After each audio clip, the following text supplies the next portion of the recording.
Level 1. The Zanzibar Boy. You're born on September 5th, 1946. Your name is Farokh Bulsara. You live in Stone Town. It's a maze of narrow alleys and whitewashed walls. Your father works for the British colonial government. You're small. You're shy. You have 4 extra incisors crowded behind your front teeth. They push everything forward. You're already self-conscious about them. You start piano at 7. Your teacher notices right away.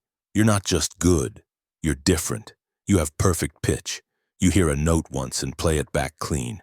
Your parents enroll you in boarding school in India when you're 8. You leave Zanzibar. You leave your family. You're on a ship to Bombay alone. You don't cry about it. You adapt. You will always adapt. Level 2. The Indian Schoolboy. You're at St. Peter's School in Panchgani. It's strict, British-run. Cold mornings, uniforms, rules. But you find a way in. You form a band with 4 classmates. You call yourselves the Hectics. You play covers. Chuck Berry, Little Richard. You love Little Richard more than anything. You copy his piano style note for note. Your teachers try to steer you toward academics. You smile and nod. Then you go straight back to the piano. You're 12 years old and you already know what you are. You're a performer, you just don't have the stage yet. You can feel it coming, though. Something is building inside you, something too large for any classroom. The other boys see it too. They follow your lead without question. You're not the oldest or the loudest, but you're the one they all look to. You understand instinctively how to command a room even at that age. Level 3, the Refugee. Everything changes in 1964. The Zanzibar Revolution. There's violence. There are massacres in the streets. Your family flees. They land in Middlesex, England. You're 17. You speak perfect English, but you feel like an outsider everywhere you go. Grey winters, council flats. You enroll at Isleworth Polytechnic, then Ealing Art College. You study graphic design. You carry a sketchbook everywhere. But the music never stops. You're going to clubs in London, you're watching bands perform, and you're studying them. How do you hold an audience? How do you make 500 strangers feel something at exactly the same moment? You want to know the mechanics of it. You're obsessed with the question. Level 4, the frontman. You meet Brian May and Roger Taylor through a band called Smile. Their lead singer just quit. You tell them you're better, you're not even subtle about it. You push your way into the lineup. You recruit John Deacon on bass. You come up with the name. Queen. You design the logo yourself, the crest with the lions. You change your surname too. Bulsara becomes Mercury, Freddie Mercury. It fits better, it's bigger. You have a vision for this band that nobody around you fully grasps yet. You want classical structure and heavy rock and operatic drama all running at the same time. Your bandmates think you're ambitious. You're actually being conservative about it. Brian is skeptical at first. You're different from anyone he's ever met. But he recognizes something real in the ambition. You don't ask permission. You don't apologize. You state what will happen and then you make it happen. Level 5, the first break. Queen signs to EMI in 1973. The debut album comes out and gets ignored. You tour anyway. You open for Mott the Hoople across the UK. 43 nights, tiny venues. You have £4 a day for food and expenses. You sleep in the van. You get sick twice on the road. None of it matters. Every single night you walk out and perform like it's Wembley Stadium. You give everything every time. Roadies notice it. Journalists notice it. Audiences notice it. By 1974, Sheer Heart Attack is out. It cracks the top 10. You're on top of the pops. The machine is starting to move. Level 6, the hit. A Night at the Opera drops in 1975. The recording budget is £40,000. Outrageous for the time. You spend 11 weeks making it. Bohemian Rhapsody alone takes the most resources. It runs nearly 6 minutes. Radio programmers say it's too long to play. Nobody will touch it. DJ Kenny Everett gets an advance copy anyway. He plays it on his show. Listeners call in over 200 times demanding to hear it again. Within 2 weeks, every station in the country is airing it. It reaches #1. It stays there for 9 weeks. You're 29 years old. You're the biggest act in Britain. The song changes everything. It's not a pop song. It's not a rock song. It's something that shouldn't exist, but it does. It proves your theory was right all along. You can blend the classical and the theatrical and the raw, and it will move millions of people. Level 7. The Live Machine. By 1978, you've played over 600 shows in 5 years.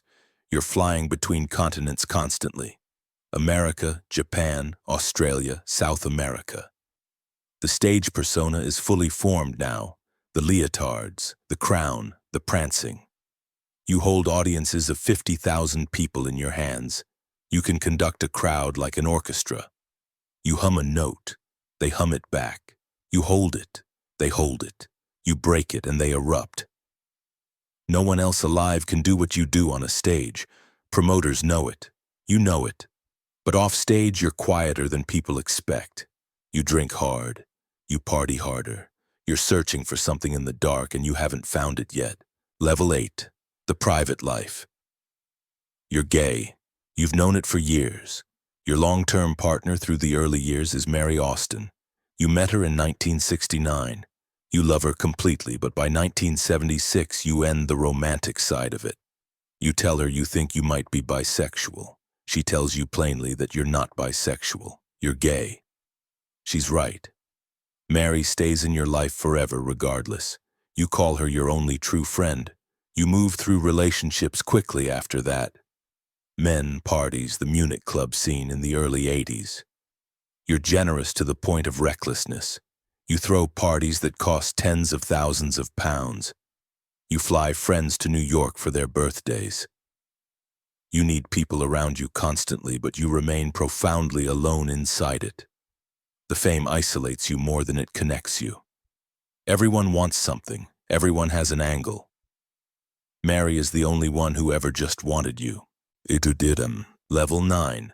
The Solo Detour. By 1984, the tension inside Queen is serious. Everyone wants writing credits. Everyone wants more. You record a solo album called Mr. Bad Guy. It comes out in 1985 and charts but underperforms. Critics are lukewarm. You don't dwell on it. 3 months later, Queen plays Live Aid at Wembley on July 13, 1985. You have 21 minutes. You make them the most famous 21 minutes in rock history. Afterwards, Bob Geldof says you were the only one who truly understood what the day required. David Bowie says you were the master of the moment. You go straight back to making Queen records like nothing happened. The solo experiment proves something, though. You need Queen. You need the band. The solo material is technically proficient, but it's hollow. With Queen, you're creating something that matters. Level 10. The Diagnosis. In 1987, you get tested. The result is positive. HIV. You tell almost no one.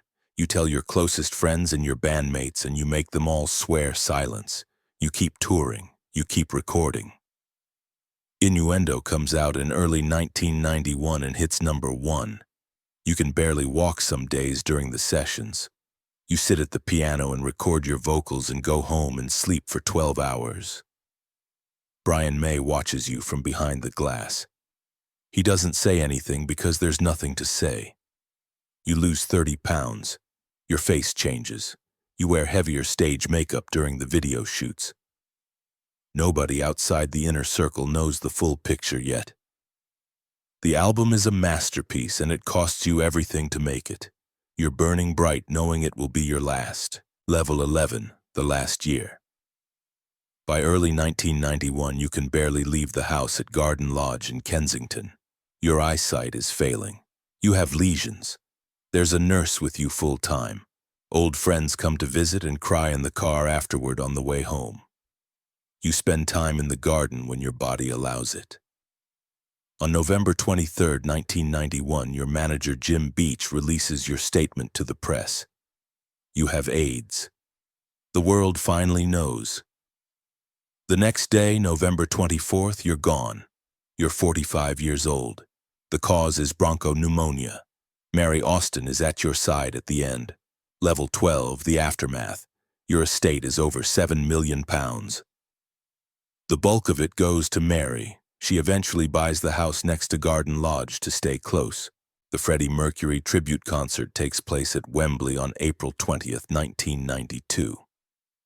72,000 people attend in person. 1 billion watch on television worldwide. The remaining members of Queen bring out Elton John, David Bowie, Annie Lennox, George Michael. Proceeds fund the Mercury Phoenix Trust for HIV and AIDS research. Your ashes are scattered by Mary in a location she has never told anyone publicly. No one knows exactly where you are.